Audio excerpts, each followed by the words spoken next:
সবাইকে আমন্ত্রণ জানাচ্ছি এনটিভির নিয়মিত আয়োজন মার্কেট ওয়াচে। দর্শক, আপনাদের সাথে আমি আছি বরাবরের মতোই হাসিব হাসান।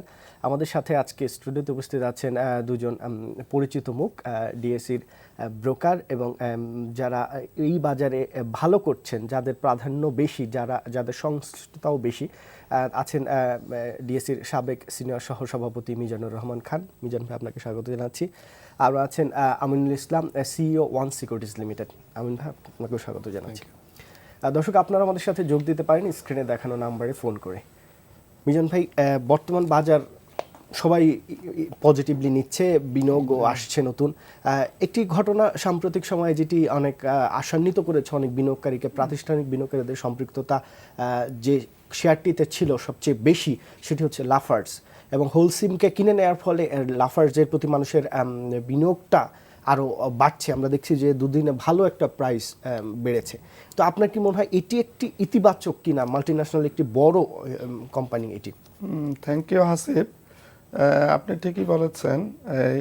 আপনি 10-12 বছর থেকে মানুষ লাফার্জ সুরমা সিমেন্টের শেয়ার ধরে রেখেছিল এবং বাজারে তেমন একটা ডিভিডেন্ডও শেয়ারটা দেয় নাই। তারপরেও শেয়ারটা দেখেন আজকে 80 টাকার উপরে, এটা 100 টাকার উপরে ছিল। কিন্তু মানুষ ভালো শেয়ারের ইনভেস্ট করলে যে ক্ষতিগ্রস্ত হয় না, এটা তার প্রমাণ। এখন সবচেয়ে বড় পয়েন্ট হলো আপনার হোলসিম অ্যাকুইজিশন করার কারণে কিনে নিয়েছে, লাফার্জের কিন্তু পেইড আপ বাড়ছে না। তাহলে কি হচ্ছে, হোলসিমের যে একটা লাভজনক সিমেন্ট কোম্পানি, আপনি জানেন এটা একটা ভালো ব্র্যান্ড, অন্যান্য সিমেন্টের চেয়ে প্রায় 30 টাকা এর পার ব্যাগ সিমেন্টের দাম বেশি। এই কোম্পানিটা লাভজনক, ভালো লাভজনক, সেটা এর সাথে এক হওয়ার কারণে অটোমেটিক্যালি লাফার্জের আপনার প্রফিটে হিট করবে, লাফার্জের প্রফিট বেড়ে যাবে। তো এই প্রসেসটা সম্পন্ন হইতে আরও 2-3 মাস সময় লাগবে। এখন বিনিয়োগকারীরা যদি এই শেয়ার ধরে রাখে, আশা করা যায় ইন দ্য লং রান একটা ভালো পয়সা এই শেয়ার থেকে পাবে, এটা আমি বলতে পারি। কারণ লাফার্জের মতো যে শেয়ারগুলো আছে, যেগুলোতে বিনিয়োগকারীরা নতুন, বিশেষ করে প্রাতিষ্ঠানিক বিনিয়োগকারীরা বিনিয়োগ করেন, সেই শেয়ারগুলোর মুভমেন্ট কিন্তু আমরা তেমন দেখছি না। আমরা গত কয়েকদিন ধরে যদি আপনি বাজারের যে শেয়ারগুলো প্রাধান্য বিস্তার করছে, একই সাথে হিউজ ভলিউম হচ্ছে এবং প্রাইসও আপ হচ্ছে, সেগুলোতে কিন্তু প্রাতিষ্ঠানিক বিনিয়োগকারীদের সম্পৃক্ততা কম। তাহলে বাজারের এই যে একটা সামঞ্জস্যতা আমরা দেখছি না, সেটি কেন? না, আপনার একটা জিনিস আপনাকে মনে রাখতে হবে, সব ভালো শেয়ারই একবারে বাড়তে পারে না।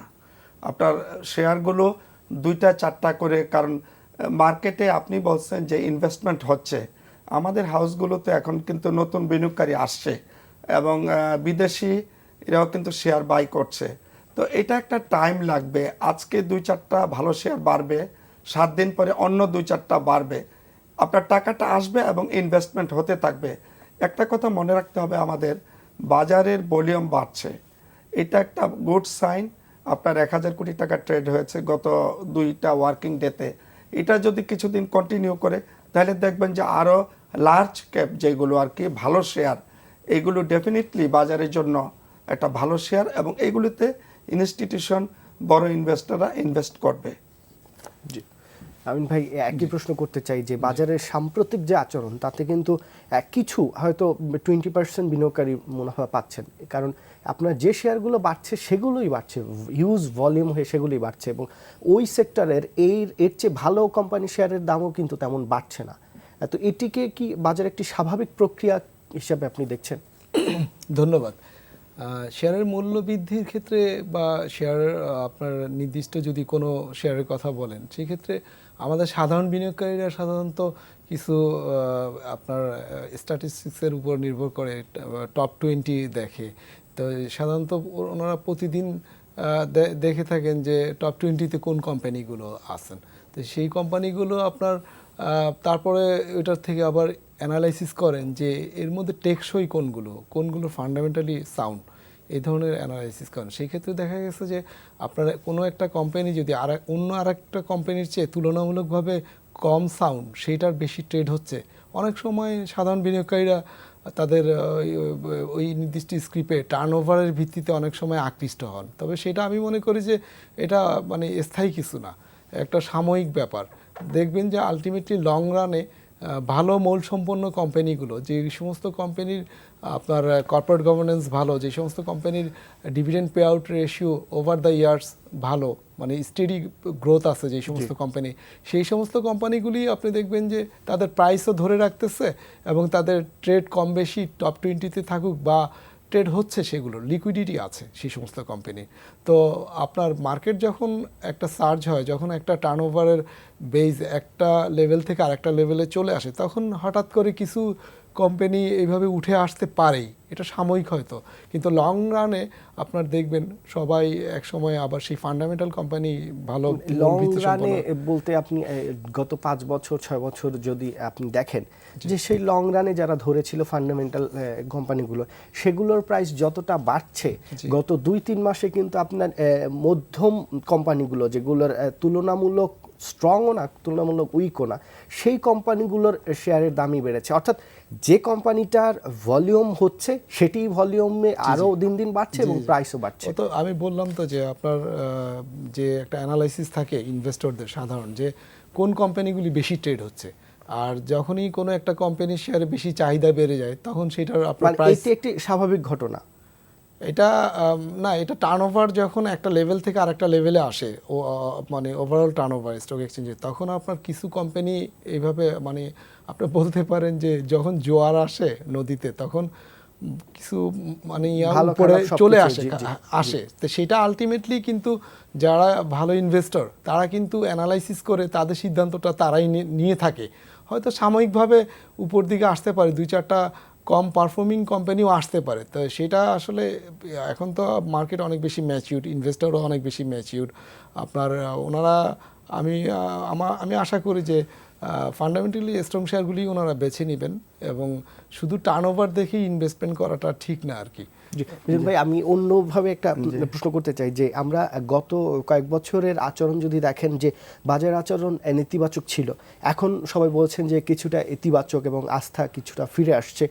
তো এই মুহূর্তে যারা নীতি নির্ধারক আছেন, বিশেষ করে 2 স্টক এক্সচেঞ্জ এবং বিএসইসি, তাদের আচরণটা সবচেয়ে মুখ্য বলে অনেকেই মনে করছেন। তারা বলছেন যে এখন বাজারটা যেভাবে আছে এখানে যদি হস্তক্ষেপ না করা হয় তাহলেই কিন্তু দেখা যাবে যে আরও নতুন বিনিয়োগ আসবে। এবং হস্তক্ষেপের বিষয়টা এরকম আসে যে কোনো কারসাজি হলে সেটা অবশ্যই দেখার দায়িত্ব এবং দেখবে সবাই, সেটাই আশা করে।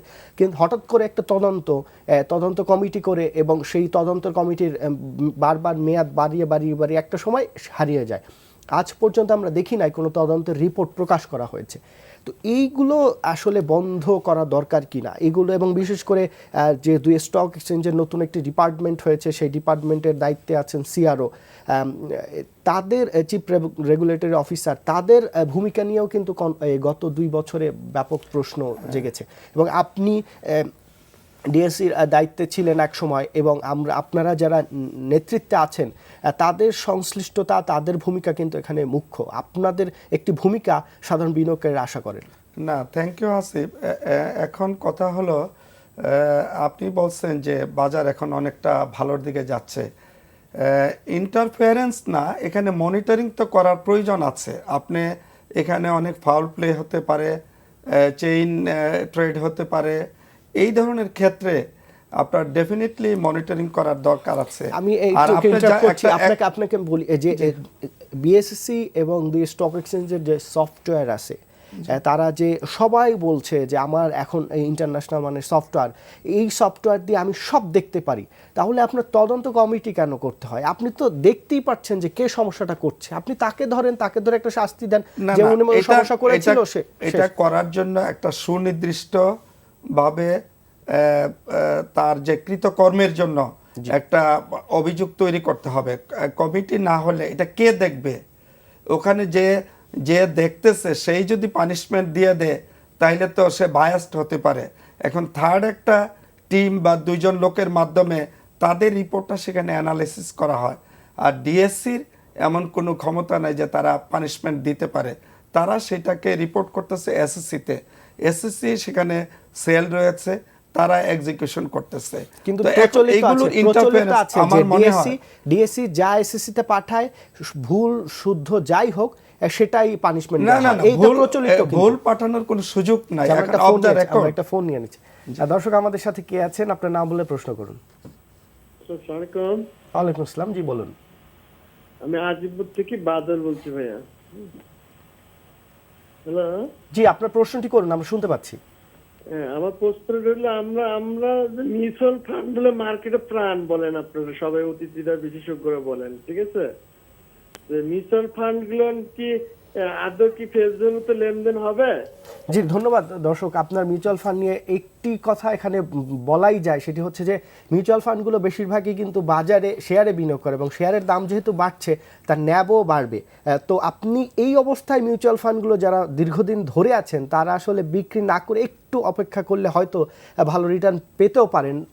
বিশেষজ্ঞ যারা আছেন তারাই বলবেন। হ্যাঁ নিশ্চয়ই। এটা এখন বাজারে আপনার 100 টাকার একটা শেয়ার 10 টাকা হয়ে গেছিল, 8 টাকা 12 টাকা ছিল। কাজী মিউচুয়াল ফান্ড এখানে মেজর ইনভেস্টমেন্ট তাদের এই ক্যাপিটাল মার্কেটে। সুতরাং ক্যাপিটাল মার্কেট যেহেতু আস্তে আস্তে উঠছে, তাদের কিছুটা অপেক্ষা করতে হবে। ডেফিনেটলি তারা এটা ফেস ভ্যালু কেন আরো উপরে যাওয়ার সম্ভাবনা আছে, ন্যাবের কাছাকাছি চলে যাওয়ার সম্ভাবনা, ন্যাবের কাছাকাছি যাওয়ার সম্ভাবনা আছে, ন্যাবের চেয়েও বেশি হতে পারে। যদি বাজারে প্রসপেক্ট থাকে, ফিউচার থাকে, প্রজেকশন থাকে, তাহলে ডেফিনেটলি এটার প্রাইস বাড়বে। যে আপনারা প্রাতিষ্ঠানিক বিনিয়োগকারী হিসাবে আপনাদেরকে অনেকে মূল্যায়ন করেন যে ইনভেস্টমেন্ট আছে ব্যাংকের। হ্যাঁ, তো আপনারা কি মনে করেন যে ভালো শেয়ার যেগুলো এখন বাজারের ওই ডিমান্ড কি তৈরি হয়েছে যে ভালো শেয়ার, বড় পেইড আপের শেয়ারগুলোর খুব শর্ট টার্মে একটা ভালো গেইন হবে, যেটা অন্যান্য শেয়ারে হচ্ছে ততটা না হলেও কাছাকাছি একটা গেইন হবে? ধন্যবাদ। আসলে ভালো শেয়ার আমাদের স্টক এক্সচেঞ্জে বা স্টক মার্কেটে ভালো শেয়ারে কিন্তু এমনিতে ঘাটতি আছে। ভালো শেয়ার অনেক আনলিস্টেড অবস্থায় আছে, যেটা লিস্টেড হয়নি এখনো। তো আপনার যেমন মাল্টিন্যাশনাল কোম্পানির অনেকগুলো কোম্পানি আমাদের এখানে পরিচালিত হচ্ছে বাংলাদেশে, যারা খুব ভালো প্রফিট করতেছে, সেগুলোর অংশীদারিত্ব কিন্তু আমাদের বিনিয়োগকারীরা আজও পায়নি। সেগুলো যদি প্রতি বছর অন্তত, আপনি যেহেতু ভালো শেয়ারের কথা বলেছেন সেজন্য আমি বলবো আমাদের ওভারঅল মানে শেয়ার মার্কেটের অবস্থাটা ইমপ্রুভমেন্টের জন্য এটাও একটা বড় সহায়ক ভূমিকা পালন করবে যদি প্রতি বছর অন্তত 2টি মাল্টিন্যাশনাল কোম্পানিকেও আমরা তালিকাভুক্ত করাতে পারি। এবং আমাদের দেশীয় কোম্পানিও আছে ভালো কোম্পানি, সেই সমস্ত ভালো কোম্পানির শেয়ারগুলো থেকেও যদি 3-4টা করে দেশীয় কোম্পানিগুলোকেও যদি তালিকাভুক্তি করানো যায়, তাহলে কিন্তু আমাদের মার্কেটের ডেপথ এবং ভালো শেয়ারে ইনভেস্টমেন্টের জন্য যে অ্যাভেলেবেল শেয়ার খুঁজে, বিভিন্ন স্ক্রিপ্ট খুঁজে, সেটার চাহিদাটা পূরণ হবে। আর এক্সিস্টিং যে সমস্ত ভালো কোম্পানির শেয়ার আছে, আপনি দেখেন প্রত্যেকটা ভালো কোম্পানির শেয়ারের প্রাইস কিন্তু একটা ভালো অবস্থানে আছে। তার মানে কি, এগুলোর বিনিয়োগকারী যারা তারা শেয়ারগুলি ধরে রেখেছে এবং তাদের পে আউট রেশিও কিন্তু অনেক ভালো। যেমন আমি এক্সাম্পল হিসেবে বলতে পারি স্কোয়ার ফার্মাসিউটিক্যালস, এসিআই, এরকম বাংলাদেশি কোম্পানি যেগুলো ভালো স্কয়ার ফার্মার, আপনার এই শেয়ার অলিম্পিকের উদাহরণ, এই দুইটা শেয়ার মানে এমন হয়ে গেছে, এই দুটাই রেনেটা বিশেষ করে এই 3টা শেয়ারে প্রচুর প্রফিট পেয়েছে এই 6 বছরেও। কিন্তু এই 3টা শেয়ার ছাড়া আসলে তেমন উদাহরণ দেওয়ার মতো শেয়ার আসলে নেই। প্রথমেই বললাম যে ভালো শেয়ারের কিন্তু অপ্রতুলতা, মানে ভালো শেয়ার অ্যাভেলেবেল না আমাদের তালিকাভুক্তির লিস্টে।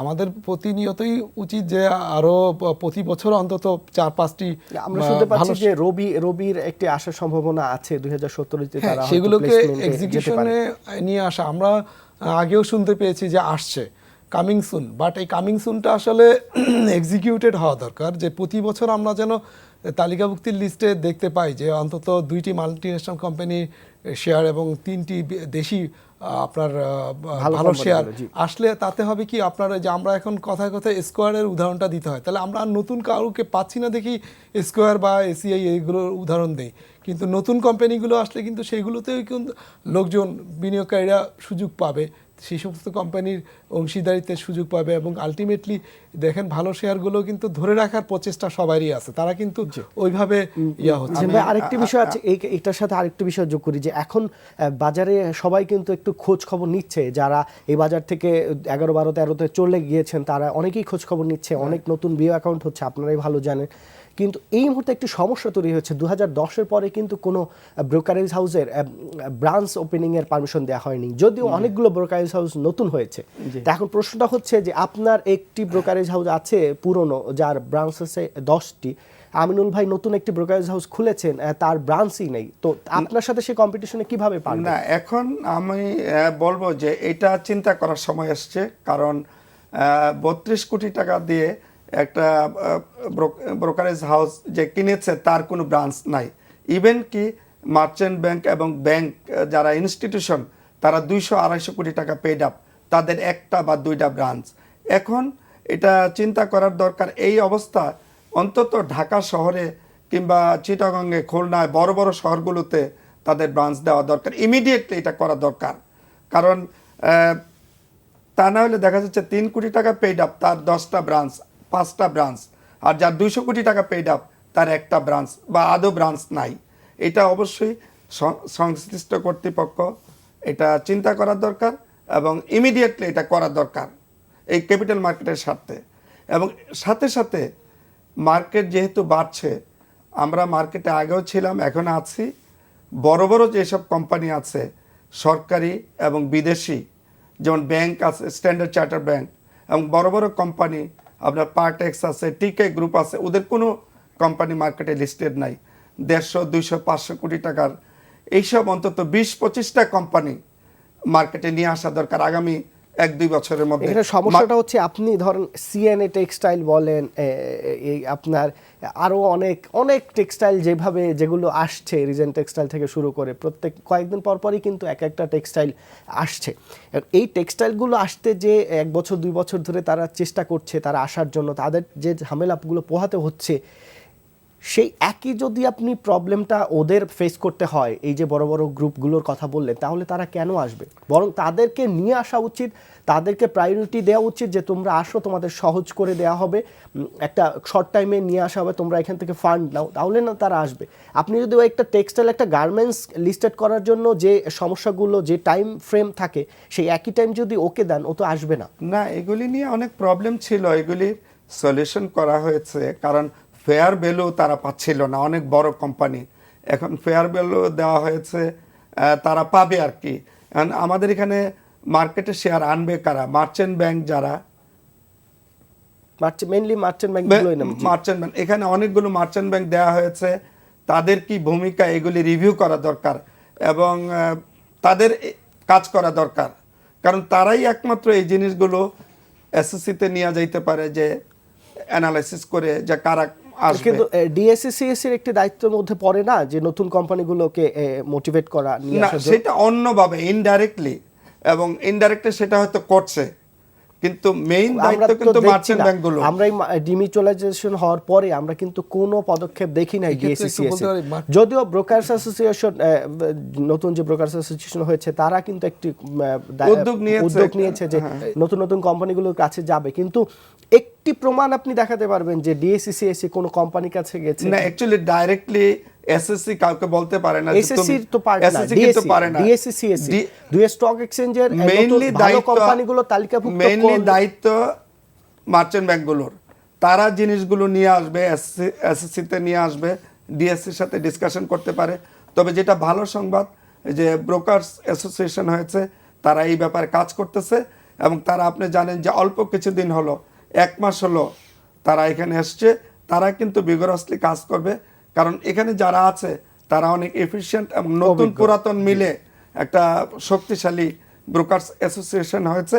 তারা মাঝামাঝি থেকে এগুলি কমিউনিকেশন করবে, এবং আপনারা দেখেন সামনে উইদিন ফিউ মান্থস একটা ভালো রেজাল্ট দেখা যাবে মার্কেটে। আমিনুল ভাই, এটার সাথে যদি আরো একটি প্রশ্ন করতে চাই, সেটি হচ্ছে যে এই দুই স্টক এক্সচেঞ্জ হলো প্রফিটেবল অর্গানাইজেশন, এর মূল চিন্তাই হলো এখন আয় কিভাবে বাড়ানো যায়। তো ভালো কোম্পানি, বড় কোম্পানি যদি আসে, তার আয় তো বাড়ে, তো সেই কাজটি সে তো করছে না। আপনার এই সম্প্রতি আপনি জানেন যে বিসিসি চেয়ারম্যান একটি প্রোগ্রামে সরাসরি বলেছেন যে আইপিও অনুমোদন দেওয়ার দায়িত্ব আমাদের, কিন্তু নিয়ে আসার দায়িত্ব মার্চেন্ট ব্যাংকগুলোর। মার্চেন্ট ব্যাংকগুলো কোন শেয়ারগুলো নিয়ে আসলো সেগুলো তারাই জানে, এবং ধরলে তাদেরকে ধরতে হবে। না, এই ক্ষেত্রে একটা ঢাকা স্টক এক্সচেঞ্জের, যেমন আমি জানি, যতটুকু জানি, যে মার্কেট ডেভেলপমেন্ট ডিপার্টমেন্ট একটা আছেন, তারা হয়তো বা কাজ করতেছেন, আমি মানে ওই কতটুকু করতেছেন তা জানি না, তবে তাদের একটা থাকে যে মার্চেন্ট ব্যাংকরা হচ্ছে একটা প্রসিডিউর, যে কীভাবে আইপিওটাকে লিস্টেড করাবে, সেই প্রসিডিউরে কাজটা ইস্যু ম্যানেজমেন্ট হিসাবে কাজ করে, ইস্যু ম্যানেজার হিসাবে কাজ করে। কিন্তু স্টক এক্সচেঞ্জগুলো যেহেতু এখন ডিমিউচুয়ালাইজেশন হয়ে গেছে, ওনারা এখন যেটা করতে পারেন যে ভালো ভালো কোম্পানিগুলিকে আইডেন্টিফাই করে তাদের সাথে কমিউনিকেট করতে পারে, এইটা বলতে পারে যে আপনাদের কোম্পানি যদি স্টক এক্সচেঞ্জে তালিকাভুক্ত হয় তাহলে আপনাদের বেনিফিটগুলো কী সেগুলো তুলে ধরার দায়িত্ব আমি মনে করি যে স্টক এক্সচেঞ্জ করতে পারে। যেহেতু আপনি যেটা বলেছেন তালিকাভুক্তির মাধ্যমে একটি কোম্পানি নতুন করে অ্যাড হয় এবং সেটা টার্ন ওভার হয়, মানে অনেকভাবে মুনাফাটা আসে, স্টক এক্সচেঞ্জও লাভবান হয়, সরকারও আয়কর বৃদ্ধি পায়। সরকার যে এআইটি পাচ্ছে, একটা নতুন কোম্পানি আসলে তার টার্নওভারের মাধ্যমে যে এআইটিটা কালেক্ট হচ্ছে সেটা গভর্নমেন্টও উপকৃত হচ্ছে। তারপরে আপনার স্টক এক্সচেঞ্জের রেভিনিউ কালেকশন হচ্ছে, পাশাপাশি বিনিয়োগকারীরা তাদের বিনিয়োগকে সুসংহত করতে পারতেছে। তো সেই ক্ষেত্রে আমি মনে করি যে ভালো কোম্পানিগুলোকে ওই আপনার কমিউনিকেট করা, স্টক এক্সচেঞ্জের মাধ্যমে কমিউনিকেট করতে পারে যে আপনার তালিকাভুক্তি হওয়ার কি বেনিফিটগুলো কি, ট্যাক্স বেনিফিট কি, বা আপনার কোম্পানির যে অর্থাৎ জন ভাই, আমরা যদি বাজারের দিকে তাকাই সেক্টর ওয়াইজ, আমরা যদি দেখি যে ব্যাংকের শেয়ার অনেক দিন ধরে যে পর্যায়ে ছিল সেখান থেকে একটু আপ হয়ে সেখানেই কিন্তু স্থিতিশীল। এই অবস্থায় একটু দাম বাড়ে একটু কমে, একটু দাম বাড়ে একটু কমে, সবাই আশা করছেন যে ব্যাংকের শেয়ারগুলো একটু মুভমেন্টে যাবে, লিজিংগুলো একটু মুভমেন্টে যাবে, যদিও কিছু কিছু লিজিংয়ের মুভমেন্ট দেখা যাচ্ছে, ইন্স্যুরেন্সগুলো এক জায়গায় পড়ে আছে। এই তিনটি সেক্টরে কিন্তু মুভমেন্ট তেমন হচ্ছে না যেটা অন্যান্য সেক্টরে হচ্ছে। আপনার কি মনে হয় যে 1,000 কোটি টাকার লেনদেন হলে এগুলো বাড়বে, এগুলোর একটু মুভমেন্ট যাবে, এটি নাকি অন্য কোনো কারণ আছে? না, মুভমেন্ট হয় না এটা বলা ঠিক নয়, কারণ হয়েছে আপনার একটা জায়গায় উঠে সেই জায়গায় কিন্তু স্থিতিশীল গত 1-1.5 মাসে 30-50% সব ব্যাংক বেড়েছে, দুই একটা ব্যাংক বাদে। আপনার অনেক ব্যাংক 15-16 টাকা ছিল, সেইগুলো কিন্তু 20 টাকার উপরে গিয়েছে। কাজে বাড়ে নাই, আপনি সময় দিতে হবে। আর 1,000 এখন তো ভলিউম বেড়েছে, সেটা 1500-2000 কোটিতে যাবে ডেফিনেটলি। এগুলি লার্জ ক্যাপের শেয়ার, আবার একটা মুভমেন্ট হবে। একটা শেয়ার যদি কন্টিনিউয়াস বাড়তে থাকে তাহলে তো এটা ক্যাপিটাল মার্কেট হবে না, আপনার বাড়ার পরে এটা কারেকশন হবে, সেল করবে, তারা প্রফিট টেক করবে। তখন যখন সেল প্রেশারটা বেশি হবে অটোমেটিক্যালি এটা কমবে, আবার আরেকটা গ্রুপ নতুনভাবে ওখানে ইনভেস্টমেন্ট হবে। আপনার ব্যাংকগুলোর সামনে ডিভিডেন্ড ডিক্লারেশন আছে, ফেব্রুয়ারির থেকে শুরু হবে, অ্যাকাউন্টস হবে জানুয়ারিতে। তারপরে যেইগুলির পারফরমেন্স ভালো হবে ডেফিনেটলি এখান থেকে 10-20%, 30% প্রফিট হওয়ার সম্ভাবনা আছে অতি দ্রুত সময়ে। আমি 2-4টা ব্যাংকের কথা আপনি বাদ দেন, অন্য ব্যাংকগুলো এবং লিজিং কোম্পানিগুলো ইতিমধ্যে দেখেন আজকেও বোধহয় 2-একটা লিজিং কোম্পানির শেয়ার কিন্তু ভালো বাড়তেছে। কাজে বাজার এটা একটা সিস্টেম, সেখানে আপনার সাইক্লিক অর্ডারে শেয়ারের দাম কমবে বাড়বে। যেইগুলোর প্রেডিকশন খারাপ, পারফরমেন্স খারাপ আসতে পারে, সেইগুলোর ইপিএস খারাপ আসবে, প্রাইস কমবে। যেগুলো, কারণ অনেক সময় দেখা যাচ্ছে শেয়ারের দাম কন্টিনিউয়াসলি অনেক দিন বাড়তেছে, সেটার কারণ তার ফিউচার হয়তো প্রজেকশন ভালো আছে। আরেকটি বিষয় এখানে থাকে যে বাজারে মানে বড় বিনিয়োগকারী বা বেশি বিনিয়োগকারীদের সম্পৃক্ততা থাকলে যে কোনো শেয়ারই বাড়তে পারে, ফান্ডামেন্টালি সে সব সময় স্ট্রং এটা হতে ওয়ার্ল্ড হবে। ওয়াইড হচ্ছে, আপনার নট অনলি বাংলাদেশ, আপনি আমেরিকান মার্কেটে দেখেন, আপনার চাইনিজ মার্কেটে দেখেন, জাপানি মার্কেটে দেখেন, যখন একটা শেয়ার বাড়তেছে মানে কন্টিনিউয়াসলি বাড়তে থাকে, আবার একটা পর্যায়ে যে সেল প্রেসার হবে, অটো কারেকশন হয়ে যাবে, সেখানে এখানে কোনো ইন্টারফারেন্স করার দরকার নাই, অটোমেটিক্যালি এটা কারেকশন হয়ে যাবে। তবে বাংলাদেশ মার্কেটে কিছু প্রবলেম আছে, ছোট শেয়ার যেগুলিকে আবার আমরা জাঙ্ক শেয়ার বলি, সেইগুলোর ব্যাপারে, কারণ স্মল ক্যাপের কারণে ইন্ডিভিজুয়াল 2-4 জন লোকে সেগুলোকে বাড়াইতে পারছে, এগুলিকে দিয়ে মার্কেটকে আপনি কনসিডার করা উচিত না। একটি শেয়ারের নাম না বলে আমি একটি শেয়ারের কথা বলতে চাই যে একটি আইটি কোম্পানির শেয়ার গত 2 বছর ধরে বা 1 বছর ডিভিডেন্ড দেয়নি, নো ডিভিডেন্ড ছিল, জেড ক্যাটাগরি। গত বছর মানে এই ডিভিডেন্ড দিল, ডিভিডেন্ড দিয়ে সে 9 টাকা 10 টাকায় ঘোরাঘুরি করতো, ডিভিডেন্ডের সময় 16 টাকা, তারপর 44-45 টাকা উঠে যায়, এখন 40 টাকা 41 টাকা শেয়ার। আমি কোম্পানিটার একটি গ্রুপের কোম্পানি এবং সেই কোম্পানিটার প্রোডাক্ট বলতে তেমন কিছু নাই, তার 2-1টি দোকান ছাড়া, আইডিবি ভবনে হয়তো তাদের দোকান আছে, এরকম 2-4টা দোকান ছাড়া তেমন প্রোডাক্ট আমরা চোখে পড়ে না। শেয়ারটা 44 টাকা পর্যন্ত চলে গেছে। এইখানে আমি জানি কারা কারা সম্পৃক্ত ছিল, আমি যেহেতু জানি একজন সাংবাদিক হিসাবে, অবশ্যই ডিএসসি, সিএসসি এবং এসএসসি জানে। তো এখানে কারসাজি হয়েছে আমি সেটা বলবো না, কিন্তু এই শেয়ারটা 10 টাকার শেয়ার 6 মাস বা 8 মাসের মধ্যে কিভাবে 44 টাকা হয়, এবং তার সে ফান্ডামেন্টালি স্ট্রং না। যদি স্ট্রং হতো আগের বছর সে ডিভিডেন্ড দিত, আগের বছর কিন্তু নো ডিভিডেন্ড দিয়েছে। এই যে একটি মন মানসিকতা বিনিয়োগকারীদের, এই জায়গা থেকে কবে ফিরবে? এবং এখানে আপনার অনেক ভালো ভালো বিনিয়োগকারী সম্পৃক্ত ছিল, অনেক বড় যারা বিভিন্ন সময় কথা বলেন, বিভিন্ন সময় মানুষকে সাজেশন দেন, তারাও আমি দেখেছি যে তারাও এই শেয়ারটি কিনেছে। তার মানে কি প্রফিট এক জিনিস আর মানুষকে বোঝানো অন্য জিনিস, বিষয়টা কি এরকম? ধন্যবাদ। আপনি যে একটা XYZ যে কোম্পানি হোক, সেই কোম্পানিটা আমি একটা জেনারেল একটা অ্যানালাইসিস দিতে চেষ্টা করতেছি যে আপনি বলছেন যে একটা কোম্পানি 2 বছর আগেও ডিভিডেন্ড দেয়নি, রিসেন্টলি ডিভিডেন্ড দিয়েছে, তার আগের বছরই জেড ক্যাটাগরিতে ছিল। এখন কথা হচ্ছে যে আপনার ওই প্রথমে যেটা বললেন মিজান ভাই যে কিছু স্মল ক্যাপ, নিশ্চয়ই এটার ক্যাপটা স্মল ক্যাপ ক্যাটাগরিতে পড়ে এই কোম্পানির শেয়ারটা।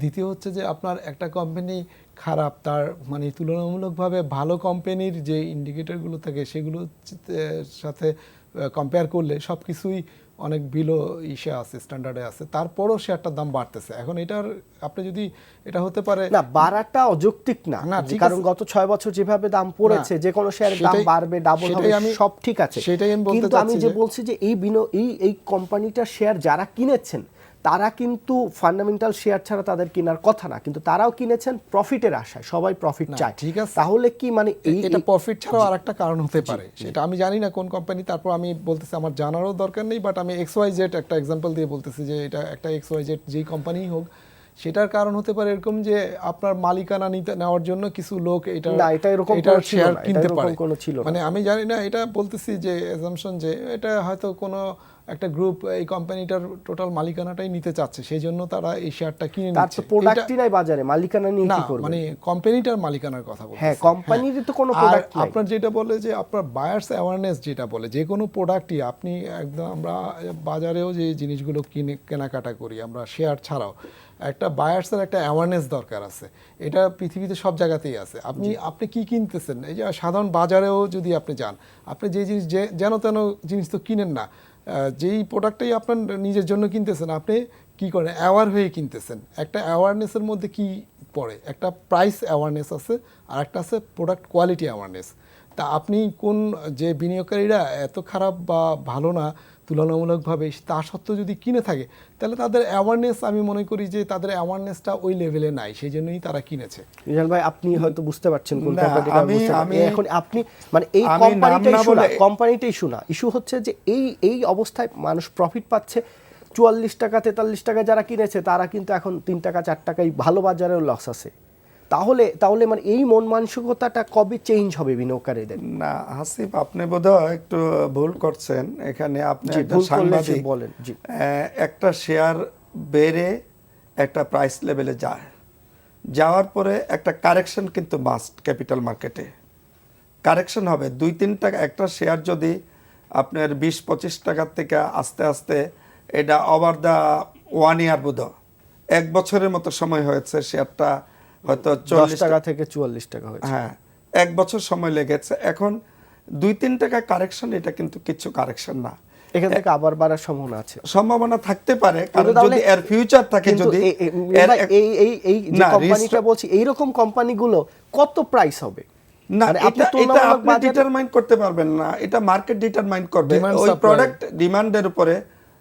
এই যে ভাই বললেন, যদি তার কোনো কোয়ালিটি প্রোডাক্ট সামনে আসে, আপনি অনেক কোম্পানি, আপনি এটা কেন, আপনি অনেক বিদ্যুৎ কোম্পানি, পাওয়ার কোম্পানি, আপনি দেখেন প্রোডাকশনে যায় নাই, টেন্ডার করেছে, টেন্ডার সাবমিশন করেছে, সেইটা 20-30% বেড়ে যাচ্ছে। আপনি অনেক কোম্পানি আছে এরকম, আপনার সাংবাদিক হিসাবে আপনার অ্যানালাইসিস আছে। যদি বলি সেরকম কয়েকটা কোম্পানির উদাহরণ আপনাকে দেই, শাসা ডেনিম, তারপরে কনফিডেন্স সিমেন্ট, ডোরিন পাওয়ার, ওই 3টা কোম্পানি নিজেরাও তো ভালো কোম্পানি, আপনি প্রাইস ওই কারণে বেড়েছে যে ডোরিন পাওয়ার ভালো কোম্পানি। আপনার এখানে আরো অনেক কোম্পানি আছে যারা 80-90% ডিভিডেন্ড দিচ্ছে, সেই কোম্পানির দেখেন দাম বাড়ছে না, সেটার দাম কিন্তু কমছে। তো ক্যাপিটাল মার্কেটে অনেকগুলো জিনিস ফ্যাক্টর এখানে আছে। আমরা ক্যাপিটাল মার্কেটের থাকি আমরা সেই জানি জিনিসটাই জানতে আপনার চাচ্ছি, যদি বিনিয়োগকারীদের future- বোঝাতে চাচ্ছি, না, জানাতে আপনি চাচ্ছি। এখানে ইন্ডিভিজুয়াল শেয়ার সম্বন্ধে বলার মতো আমাদের রাইট নাই। আমরা ইন জেনারেল বলতে পারি ওই কোম্পানির যদি কোনো রিস্ট্রাকচারিং থাকে, সামনে কোনো ভালো প্রোডাক্ট আসে, ডেফিনেটলি হয়তো ডিভিডেন্ড দিয়েছে, ডিভিডেন্ড বোধহয় এই বছর ভাই, আমি দিয়েছে, আপনাকে বুঝাতে নেক্সট পারি ইয়ারে যদি আরো এই কোম্পানিটা ইস্যু না, ইস্যুটা হচ্ছে এই অবস্থায় বিনিয়োগকারীরা কি করবেন। বিনিয়োগকারীদের স্টাডি খোঁজখবর থাকতে নিবে, হবে, তারা study। খোঁজ খবর নিবে, ডেফিনেটলি তারা লিটারেট হয়ে ইয়া করবে, ব্যালেন্স শিট অ্যানালাইসিসের অ্যানালাইসিস পাশাপাশি করবে। আপনার এইরকম অনেক কোম্পানি হয়েছে টেন্ডার জমা দিয়েছে, তারপরে 30% বেড়ে গেছে, কাজ পাওয়ার পরে আরো 20% বেড়ে গেছে। তো এরকম হয়েছে অর্থাৎ হুজুগে না যে আপনি প্রপার ইনফরমেশন ডেফিনেটলি অনেক আইটেম আছে। বিনিয়োগকারীদের প্রতি আমার ইয়া থাকবে, এখানে একটা দুইটা আইটেম না, টপ 20-তে শেয়ার আছে, টপ 20-তে থাকে না এরকম শেয়ারও আছে, স্টেবল প্রাইস আছে, আস্তে আস্তে বাড়তেছে। আমি একটা জিনিস বলো, লার্জ ক্যাপ ভালো শেয়ার, কন্টিনিউয়াস গুড ডিভিডেন্ড দিচ্ছে এবং সামনেও দেওয়ার সম্ভাবনা আছে, এগুলিতে ইনভেস্টমেন্ট করে একটু ওয়েট করতে হবে। আরেকটি জিনিস বলে থাকে যে অনেক মার্চেন্ট ব্যাংক যাদের রিসার্চ টিম আছে, বিশেষ করে Right. কয়েকটি ব্রোকারেজ হাউসেরও আছে, তাদের সাথে আমার ব্যক্তিগতভাবে কথা আমি যতটুকু বুঝেছি সেটি হচ্ছে তারা বলছে বর্তমান বাজারে কোনো শেয়ার লসে বিক্রি না করতে, এবং দেখছেন বর্তমান বাজারে যদি এখন 100 টাকায় কোনো ব্যাংক কিনা থাকে সেটা 10 টাকা হয় সেটি ভিন্ন কথা। গত 6 মাসে বা 2-3 মাসে না, যেগুলো কেনা, সেটাও তো 10 সেটা- টাকাটা 20 টাকা হইতে পারে, 30 টাকা হইতে পারে। সে যদি এখন কিছু কিনে, তাইলে 100 টাকাটা সেখানে 70 টাকা চলে আসবে, 60 টাকা চলে Average। আসবে। সে বাই করলে, কিছুদিন ওয়েট করলে হয়তো লসটা তার 100% লস ছিল, 80% লস ছিল, সে তখন 10% 20% লস দিয়ে আরেকটাতে সুইচ করতে পারবে। একই প্রশ্ন, যদি বিনিয়োগকারীরা হাতের শেয়ার দেখা যাচ্ছে যে আজকে যদি বলি আপনার টপে যদি যে শেয়ারটি আছে এখন বিবিএস, তারপরে আপনার যদি সাপোর্ট এবং লাফার্স, আমি যদি ভুল না করে থাকি, এই 3টি কোম্পানি বা এরকম আরও 10টি কোম্পানি আছে, অ্যাক্টিফাইন, এএফসি, তারপরে ইফাদ, ইউনিক হোটেল, আরএকে, এই শেয়ারগুলোই সম্ভবত টপ 10-এ আছে। তো এই শেয়ারগুলো বাড়ছে দেখে এখন তার হাতে একটি 10% লস আছে, সেটি বিক্রি করে এই শেয়ারগুলোতে যাওয়াটা কতটা যৌক্তিক, নাকি যে শেয়ারটি আছে সেটি পারলে আরো কিছু কিনে অ্যাভারেজ করাটা যৌক্তিক হবে? ধন্যবাদ। আপনার প্রশ্নটা খুব মানে বিনিয়োগকারীদের দৃষ্টি থেকে আপনি প্রশ্নটা করেছেন, মানে খুব এগুলোই সবাই করে জি, জি, এবং জি। ইকুইটি তাদের এইগুলো হ্যাঁ। করতে করতেই নেগেটিভ জি জি, এইটা একটা আপনার সম্পূর্ণ একদম শেষ পর্যন্ত, হ্যাঁ, জি। সম্পূর্ণ এটা বিনিয়োগকারীর সিদ্ধান্ত। এইটার ক্ষেত্রে আমরা যেটা বলতে পারি যে বিনিয়োগকারী বিভিন্ন অল্টারনেটিভ অ্যানালাইসিস করবেন, যে হুইচ অল্টারনেটিভ মানে ভালো ফলাফল আনবে। সেই অল্টারনেটিভ সিলেকশনের ক্ষেত্রে সে দেখবেন যে তার যে শেয়ারটা হয়তো এখন লসে আছে কিন্তু এটার পোটেনশিয়ালিটি আছে, এই শেয়ারের আমি মনে করি সে যে শেয়ারটা ধরে রাখছে সে সবার আগে অ্যানালাইসিস করা দরকার সেই শেয়ারটার রিসেন্ট যে আনঅডিটেড অ্যাকাউন্টস, অডিটেড অ্যাকাউন্টস যেগুলো আছে সেগুলো অ্যানালাইসিস করা দরকার, যে এটার কী অবস্থা, এবং ফিউচার ফোরকাস্ট করা দরকার, ফিউচার ইপিএস ফোরকাস্ট করা দরকার।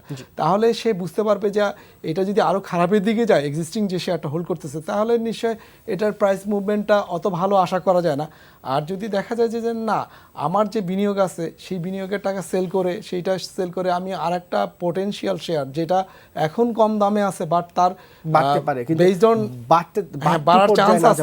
মিজান ভাই, একদম 30 সেকেন্ডসে যদি বাজারে বিনিয়োগকারীদের উদ্দেশ্যে এবং যারা স্টেক হোল্ডার আছে তাদের করণীয় যদি বলেন। না, ডেফিনেটলি ভালো শেয়ার, লার্জ ক্যাপ পারফরমেন্স ভালো, ওইগুলিতে থাকা দরকার, ক্ষতিগ্রস্ত হওয়ার সম্ভাবনা কম থাকবে। আর মার্কেট যেহেতু এখন একটা আপ ট্রেন্ড, ভলিউম বাড়তেছে, মার্কেটে বিনিয়োগকারীদের থাকা উচিত এবং যেই শেয়ারে আছে সেটাতে ওয়েট করা দরকার আর কি। ডেফিনেটলি সাইক্লিক অর্ডারে সব শেয়ারই কম বেশি বাড়বে যদি মার্কেট জি, ভালো হয়। মিজান ভাই এবং আমিনুল ভাই, আপনাদেরকে অনেক ধন্যবাদ ধন্যবাদ আমাদেরকে সময় দেওয়ার জন্য। দর্শক, আগামীকালকে অনুষ্ঠান দেখার আমন্ত্রণ রইল, সবাই ভালো থাকবেন। তবে বিনিয়োগ করার আগে যে শেয়ারে বিনিয়োগ করছেন সেটি সম্পর্কে যথেষ্ট তথ্য নিয়েই বিনিয়োগ করুন। আল্লাহ হাফেজ।